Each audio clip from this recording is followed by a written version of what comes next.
The Muta Beast Hunt event provides valuable rewards, particularly at higher difficulty levels. Precision parts and power cores are crucial for enhancing your power. But how can we successfully tackle challenges at high difficulty levels, such as Crazy 1 and above? Welcome back to the Meta Instincts channel. Today's video will guide you through the Muta Beast event and share tips and tricks for completing the challenge effectively. Fundamental. The Muta Beast event has 9 difficulty levels, ranging from easy to crazy 4. Players must complete each level to unlock the next difficulty.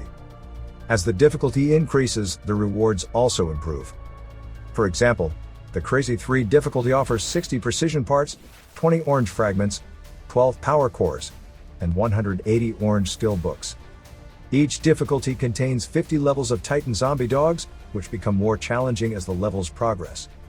It is essential to improve your combat power to defeat these stronger dogs. Additionally, various tips and tricks can help you tackle these challenges, which we will share later. Defeating every 10 levels will grant you rewards.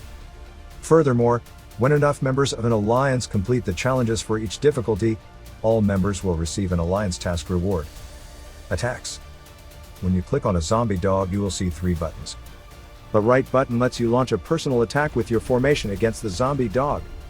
You can do this effectively at the beginning level when the zombie dog's CP is lower than your formation's. As the CP increases and surpasses your formation's strength, you can defeat the zombie dog with the rally or team up button. The left button serves as the aid or seek help option. When you click this, the zombie dog will become available for your alliance members to attack or rally against. This means your teammates can assist you in defeating it, rather than fighting alone. Please note that if you don't click the Seek Help button, other members won't be able to target the zombie dog. You can only seek help 5 times per event, so use these opportunities wisely. Utilizing the Seek Help option is recommended during the final 5 levels, specifically from level 46 to 50, as the zombie dogs are strongest at this stage. Using it earlier may leave you without assistance during the most challenging levels. If you're buying a bundle in Dark War Survival, GemZ is ready to help you save more and get more value.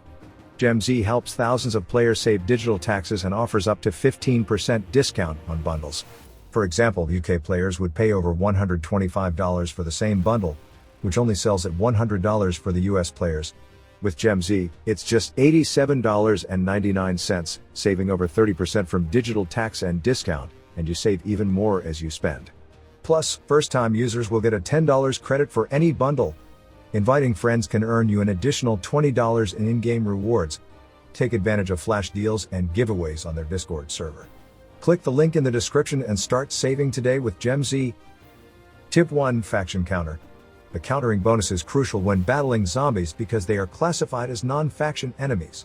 Whether using the shooter, rider, or fighter faction, you will receive a damage bonus when fighting zombie dogs. For instance, if you have 5 shooters, you will receive a 35% damage bonus against the zombie dogs. Thus, make sure to take advantage of the faction counter bonus. Tip 2: Troops Capacity. Having more troops in a formation directly impacts your strength. The military center and research significantly improve troop capacity, essential for personal attacks. The Alliance Plaza enhances the troop capacity for the rally, making it crucial when launching a rally. Optimizing them will ease the progress. Tricks: Multiple attacks. In addition to using a single personal or rally attack, we can actually battle the zombie dog with multiple formations. For instance, we can send our first and second formations to attack the zombie dog simultaneously instead of launching a rally. This approach consumes the same amount of energy but takes less time because we don't have to wait a minute for the rally to start. When the dog level increases beyond what the 2 formations can handle, we can switch to rally against the zombie dog. When the rally isn't sufficient to defeat the zombie dog, we can send in our second formation to strike alongside the rally. We can also send in third and fourth formations if necessary. This strategy should help you complete the challenge up to the Crazy 1 difficulty level with ease. In extreme cases like Crazy 3, we can repeatedly deploy rallies and 3 formations to battle the zombie dog. However, this tactic requires precise control and setup. We have successfully used this strategy at the Crazy 3 difficulty level. If you want to see this tactic more detailed, please comment Crazy 3. Alright, it is the end of the sharing today. Please like and share it with your members. I'm Alan from Meta Instincts. See you soon.